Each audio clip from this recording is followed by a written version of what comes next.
সম্প্রতি চিন্ময় কৃষ্ণ নামে একজন ইসকন নেতাকে গ্রেপ্তার করেছে ডিবি পুলিশ। মঙ্গলবার তাকে চট্টগ্রাম আদালতে তোলা হয়। ওই দিন ইসকন সমর্থকদের সাথে আইনশৃঙ্খলা বাহিনীর সংঘর্ষ হয়। ইসকন সমর্থকরা সাইফুল ইসলাম নামে একজন আইনজীবীকে নির্মমভাবে হত্যা করে। এখন প্রশ্ন হচ্ছে, কি এই ইসকন এবং কেনই এমন উগ্র আচরণ করছে তারা?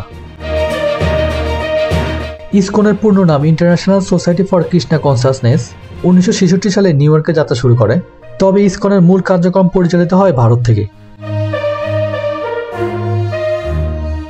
বাংলাদেশে ইসকন এতদিন আলোচনায় না আসলেও 5ই আগস্ট ছাত্র জনতা গণ অভ্যুত্থানের পর থেকেই আলোচনায় আসতে থাকে। চট্টগ্রাম, রংপুর সহ দেশের বিভিন্ন স্থানে সমাবেশ করে তারা। চট্টগ্রামে এক সমাবেশে বাংলাদেশের জাতীয় পতাকাকে অবমাননা করার অভিযোগ আছে ইসকনের বিরুদ্ধে।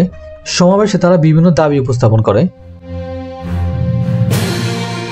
আওয়ামী লীগ সরকার পতনের পর কেন এমন উগ্র আচরণ করছে ইসকন? যেহেতু ইসকনের মূল কার্যক্রম ভারত থেকে পরিচালিত হয়, তাই নিঃসন্দেহে এটি ভারতের চক্রান্ত বলা চলে। তাছাড়া ভারতের মিডিয়ায় প্রতিনিয়ত মিথ্যা এবং উস্কানিমূলক খবর প্রকাশ করে আসছে। এতে করে বাংলাদেশে ধর্মীয় দাঙ্গা লাগানোর চেষ্টা করছে ভারত।